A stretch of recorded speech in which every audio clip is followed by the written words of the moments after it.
All right, hello everybody. This is good. I have a loud voice, so this may or may not be good for your ears. My name's Josh. Some of you might know me as my virtual entity of Mr. B Laminates. I am a real person.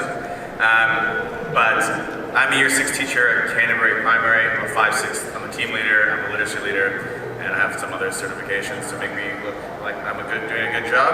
I am Canadian, so that gets away our awkward, are you American conversation, or later if you come talk to me. You can ask me about building relationships with kids, probably my biggest focus, student voice and agency. Today we're going to talk about inquiry and high impact teaching strategies. In this 8 minutes that I have, I'm not going to teach you how to do an inquiry. It's almost impossible. I don't think I'd be able to do that. But what I've learned from this last about year and a half of really trying to broaden my network of educators was how different schools are. So I'm really just trying to give you perspective on if you are at a school, I'm sure, or a school that's doing inquiry. I'm really just hoping that you can see how my school does it, just so that you can see there are different ways. I kind of put a tweet out earlier about how people do inquiries, and I know a lot of people are on 2-year cycles. A lot of people know what they're probably going to be doing, Geography 2021 Term 2. My school doesn't do that. I know there's a lot of rigors to the curriculum and things like that, but I'm just trying to give you a bit of a different spin.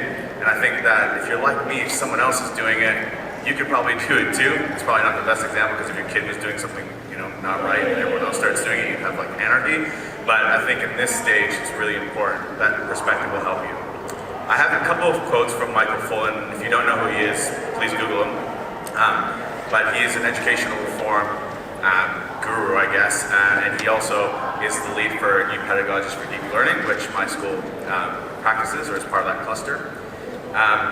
He says that, I think this is one of the most important quotes that really led my journey of inquiry, is that one thing he says to principals and teachers is that your job is not to implement government policy, it's to exploit it. And to me, exploiting the curriculum is probably the biggest key factor there. You don't have to follow the curriculum to the letter. It's your job as a teacher to exploit it and change it to make it as relevant and engaging to the kids that you're teaching at that moment. Another quote that I have is that those who are able to do something don't ask for permission. They think it's going to work, they just do it. And I think that at my school, I'm really lucky.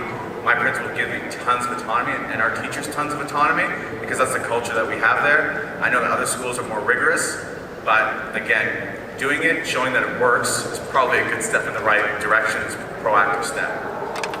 So I'm going to give you a case study of what we did just last term. And I've done lots of these over the term with my team, over the years with my team, so it's just one case study, and I'm just lucky to show you exactly kind of how we've done it, and maybe give you a really small guideline, I guess, of how you can do it as well. So we did this unit on the future, on futurism. And right away, futurism is not in the curriculum, fully understand that. However, at our school, we really embrace teacher interests and student voice and put them all together to try and create something that's super meaningful. These are just some pictures from what it has, and I'll go into it a little bit more. The way we look at curriculum in a very simplified way is in these 4 things, and I'm sure, like at my school, it's definitely a lot more complex, but there's one thing here that you can take, is that you first need to have a seed. You need to immerse students into whatever that topic is. You need to integrate literacy and numeracy and other strands, obviously, and then you need to create something, create an experience. My school is not about symposiums or museums or exhibitions. We're about experiences. We put on something for the community that they can interact with, touch, and taste. This scene was actually from me, myself. I saw these do-it-yourself holograms on YouTube, and I thought it'd just be super cool to create them. From there, it turned into this whole futurism topic through our planning day. Then we asked the kids, well, what are you curious about when you think of the future?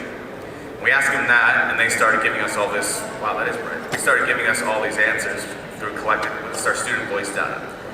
So basically, they gave us, 10, 12 different responses that had the most amount of votes. The biggest ones that we had were architecture, food, transportation, fashion, technology, space, and AR/VR. So as teachers, we focused on those to create workshops and focus groups for those kids who want to focus on, to pursue those investigations.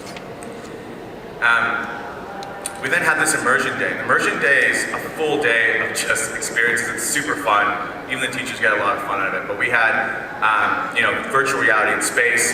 We had cricket tasting, because sustainable food for the future. We had these VR pods where kids can go in there and just have a good experience. And all we're meant to do at this point is just create as much anticipation and excitement for the unit as possible.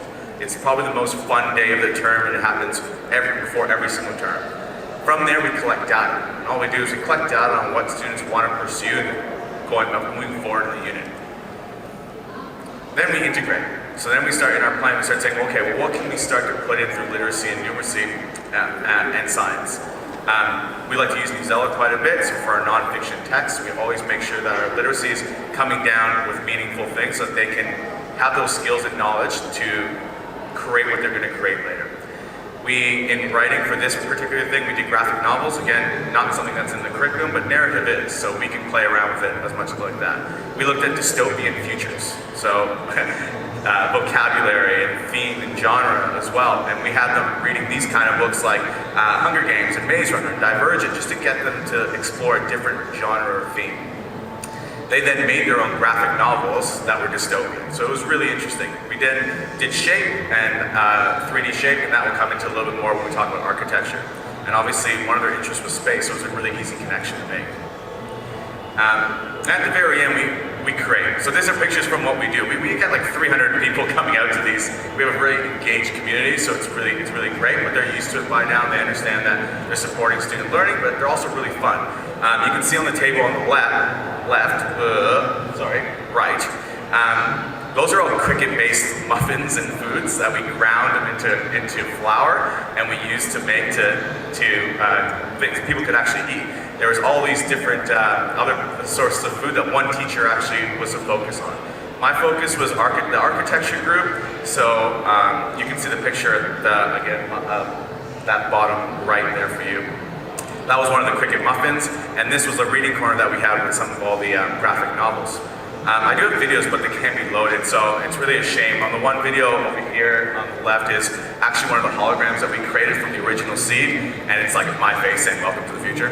And the second one shows that in the architecture group, when these kids use their knowledge of 3D shape to create skyscrapers and buildings of the future, they incorporated augmented reality. So if you came through it, you could actually scan the building, and then like a flower garden would pop up, which was really interesting as well. So there's a lot of combinations. You can understand why in 8 minutes I cannot tell you everything they need to do, but just trust me, we did front load them with literacy and the skills and knowledge that they need to do to make these predictions of the future. It wasn't just like, make that building.